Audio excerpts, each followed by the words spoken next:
സ്വകാര്യ ബസ്സുകളുടെ മത്സരയോട്ടം കാരണം റോഡിലൊടുങ്ങുന്ന ചോരയ്ക്ക് അറുതിയില്ലാത്ത സ്ഥിതിയാണ്. ഇന്ന് ഒരു 19-കാരൻ ബസിന്റെ മരണപ്പാച്ചിലിൽ ജീവൻ നഷ്ടമായി.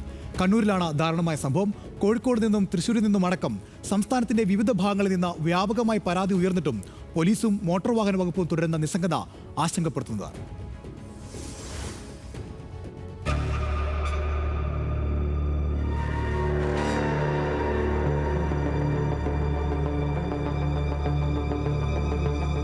റോഡിലെ മത്സരയോട്ടങ്ങളിൽ പൊലിഞ്ഞ ജീവനുകളും ജീവിച്ചിരിക്കുന്നവർക്കുണ്ടായ നഷ്ടങ്ങളും എണ്ണിയാൽ ഒടുങ്ങാത്തതാണ്. എന്നാൽ ഇതിന് കടിഞ്ഞാണിടാൻ അധികൃതർ തയ്യാറാകാത്തത് സമാന സംഭവങ്ങൾ ആവർത്തിക്കാൻ കാരണമാകുന്നു.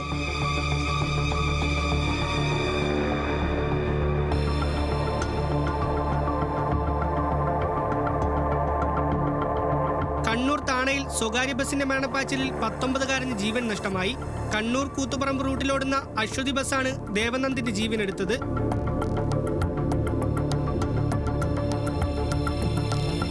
തൃശൂർ കൊടുങ്ങല്ലൂർ തൃശൂർ ഗുരുവായൂർ റോഡിലെ മത്സരയോട്ടങ്ങളും അപകടങ്ങളും തുടർക്കഥയാണ്. കുന്നംകുളം സ്റ്റാൻഡിൽ ബസ്സിൽ നിന്ന് പുറത്തിറങ്ങിയ വയോധികയുടെ കാലിലൂടെ സ്വകാര്യ ബസ് കയറിയിറങ്ങി.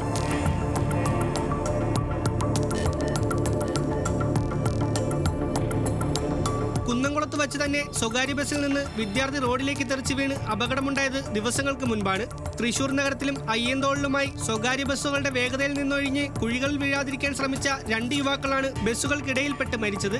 ഇരിങ്ങാലക്കുട തൃശൂർ റോഡിലെ മത്സരയോട്ടത്തെ തുടർന്ന് കഴിഞ്ഞ മാസം ബസ് സ്റ്റോപ്പിൽ കാത്തുനിന്ന സ്ത്രീകൾക്ക് നേരെ ബസ് പാഞ്ഞു കയറി അപകടമുണ്ടായിരുന്നു.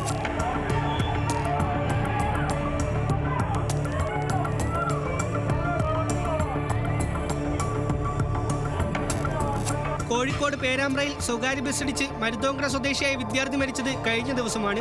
കോഴിക്കോട് ഭാഗത്തേക്ക് പോവുകയായിരുന്ന ഒമേഗ ബസ് മറ്റൊരു ബസ്സിനെ മറികടക്കാൻ ശ്രമിക്കുന്നതിനിടെ ഇരുചക്ര വാഹനത്തിൽ വരികയായിരുന്ന ജവാദിനെ ഇടിച്ചിടുകയും ബസിന്റെ ടയർ കയറിയിറങ്ങി ജവാദിന് ജീവൻ നഷ്ടമാവുകയുമായിരുന്നു.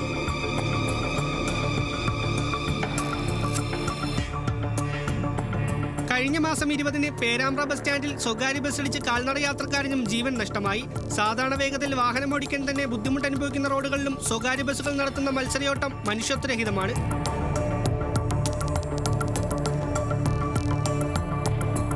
കോഴിക്കോട് മത്സരയോട്ടം നടന്ന നാട്ടുകാരുടെ പ്രതിഷേധം പോലീസുമായുള്ള സംഘർഷത്തിലേക്ക് കാര്യങ്ങളെത്തിച്ചു. മത്സരയോട്ട അപകടങ്ങളിൽ കർശന നടപടി ആവശ്യപ്പെട്ട് മനുഷ്യാവകാശ കമ്മീഷൻ ഉത്തരവിട്ടിട്ടുണ്ട്. കോഴിക്കോട് ജില്ലാ പോലീസ് മേധാവിയും RTOയും 15 ദിവസത്തിനകം അന്വേഷണ റിപ്പോർട്ട് നൽകണമെന്നാണ് ഉത്തരവ്.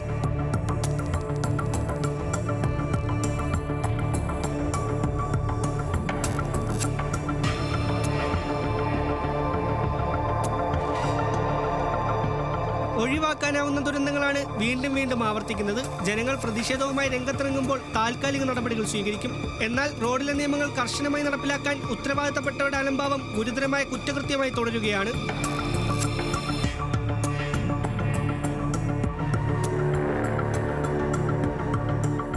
News desk, news Malayalam.